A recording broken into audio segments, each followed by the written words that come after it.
Hello everyone, welcome back. We are continuing with Sefer Chafetz Chaim, the second section of Klal 1. This section does not introduce us to anything new, but merely restates what the Chafetz Chaim devoted his attention to in the introduction. He says that aside from the basic prohibition of do not go as a talebearer among your nation, now one transgresses when he speaks Lashon Hara. He also transgresses numerous other positive and negative mitzvot, and in particular 17 negative mitzvot and 14 positive mitzvot, that one over time can accumulate and transgress all of them, because one cannot transgress them all at once, as well as 4 curses. And all of these were explained in the introduction. Now there's a story in the Gemara, in Masechet Avodah Zarah, chapter Daf 19b. It says that Rav Alexandri called out to the people in the, where he was. He asked, "Who wants life? Who wants life?" A large crowd gathered around him, and they asked him, "Give us life." Rav Alexandri proceeded with the famous quote in Tehillim, chapter 34, verse 13-14. Who is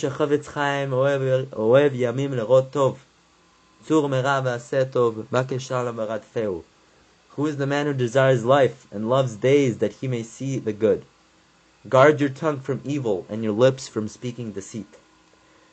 Now, at first glance, this statement of Rav Alexandri seems puzzling. What novel idea did Rav Alexandri reveal to the people? He recited a well-known verse, right? People back then, they were pretty well-known in Scripture. So the Chafetz Chaim explains that when people heard of Alexandri's offer of life, they thought that he was selling, some kind of drug or medicine that had the power to expand your life, to prolong, to make it longer. I forgot the word; it flew out of my mind. But he actually showed them that there was a spiritual drug that a person can, through it, a person can reach and attain long life in this world as well as in Olam Haba. And by the way, the Chafetz Chaim, he also lived many, many years, almost to 100 years old. That's just worth noting. And you might wonder, right? Well, what about the other mitzvah? Right? There's a mitzvah honoring parents. It also expands your, it also prolongs your life. Right? The Torah says, if you honor your parents, you will live. I will prolong your life. Now the Maharal says that since a man is called a medaber, a person, right? Since man is intrinsically a speech, is a person, a creature that is able to speak. This is the essence. This is his essence. His power of speech. This is his essence. So one who guards his tongue and fulfills a speech-related mitzvah of not speaking Lashon Hara, he intrinsically merits long life. Now, a person who is not careful to guard himself, he might accumulate hundreds, if not hundreds of thousands of words of Lashon Hara a year.